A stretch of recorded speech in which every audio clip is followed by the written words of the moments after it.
Hi நண்பர்களே, இந்த நாளாவை பற்றி முக்கியமான சில விஷயங்கள் இருக்குது. இதை கரெக்டாக பண்ணாமல் விட்டுன்றோமா என்றைக்கா இருந்தாலும் நமக்கு பெரிய பிரச்சனை ஏற்படும். அது என்னன்னு பார்த்துடலாம்.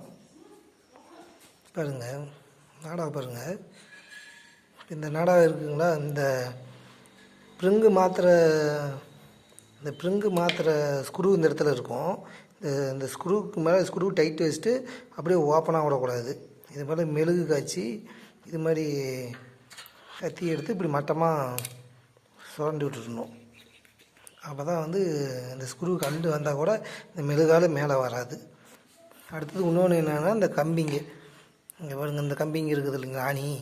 இந்த ஆணி இடத்துக்கெல்லாம் மெழுகு விடக்கூடாது, பெவிக்காலும் வைக்கக்கூடாது. இந்த இடத்துக்கெல்லாம் பெவி குயிக்கி வைக்கணும். நோண்டி விட்டு பெவி குயிக்கி வச்சு இந்த உப்பு காயத்தை போச்சு இந்த நாடாக தைச்சா தூள் வரும்ல, அந்த தூளையே இதுக்குள்ளே வச்சு அழுத்தி விடணும். ஒரு பின்னூக்கு எடுத்து அதுக்குள்ளே அழுத்தி விடணும். ஊசியில் அந்த ஓட்டைக்குள்ளே நல்லா அழித்து பெவிக்கால் விட்டு பெவி குயிக்கு கொஞ்சம் கொஞ்சமாக விட்டு அது ஒரு 2-3 டைமு மாற்றி பண்ணணுமா, அது அப்படியே டைட்டாக ஒட்டிக்கும். அப்புறமேட்டுக்கு உப்பு காயத்தை போட்டு தேய்ச்சி மட்டமாக தேய்ச்சிக்க வேண்டியதான். அப்போ தான் ஒரு நாளைக்கு இந்த ஆணி பிடிங்கிட்டு மேலே வராது. நாடா ஓடக்குள்ள என்றைக்கா இருந்தாலும் இந்த ஆணி பிடிங்கிட்டு வந்துடும்.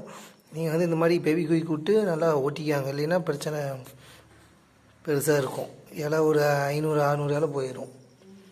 அடுத்தது இன்னொரு இது இந்த தாடு இப்படி தாடு வந்தால் இப்படி தாடு போட்டோமா, இந்த தாடு பாருங்கள் இப்படி மேலே வரும். நாடாவுக்கு மேலே தான், நாடாவுக்கு மேலே இப்படி வரும் பாருங்கள், சரிங்களா? ஆடுதுங்களா?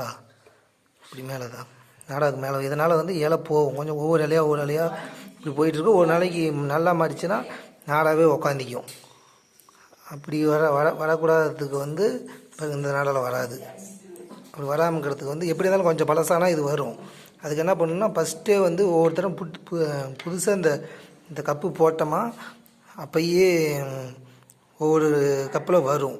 அப்போ அதுக்கு என்ன பண்ணணும்னா, இந்த கப்பை அடிப்பக்கமாக பாருங்கள், அது இங்கே ஒரு ஸ்டெப்பு தெரியுதுங்களா, இந்த ஓரத்தில் இந்த ஸ்டெப்பு நல்லா தேய்ச்சி எடுத்துகிட்டு கொஞ்சம் லைட்டாக இந்த பக்கம் மட்டும் இந்த ஸ்டெப்பை எடுத்து போடணும்.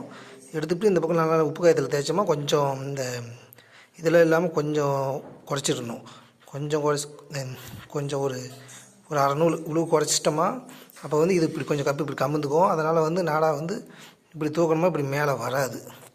இது அது மாதிரி தான் பண்ணி போட்டிருக்குது. அதனால தான் இது வரல. இது பாருங்கள் மேலே வருது. இது மாதிரி போடல, அதனால் இப்படி வருது. அதனால் இலை போகும்.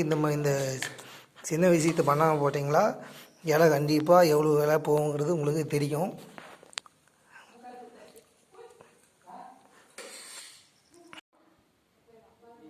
இந்த வீடியோ உங்களுக்கு பிடிச்சிருந்தா லைக் பண்ணுங்கள். வேறு ஏதாவது டவுட் இருந்தால் கமெண்ட் பண்ணுங்கள். வேறு வீடியோவில் நம்ம வேறு டவுட்டு நம்ம பார்த்துக்கிட்டே இருக்கலாம். ஒரு விஷயமாக நம்ம வீடியோ போட்டுகிட்டே தான் இருப்போம். சப்ஸ்கிரைப் பண்ணுங்கள்.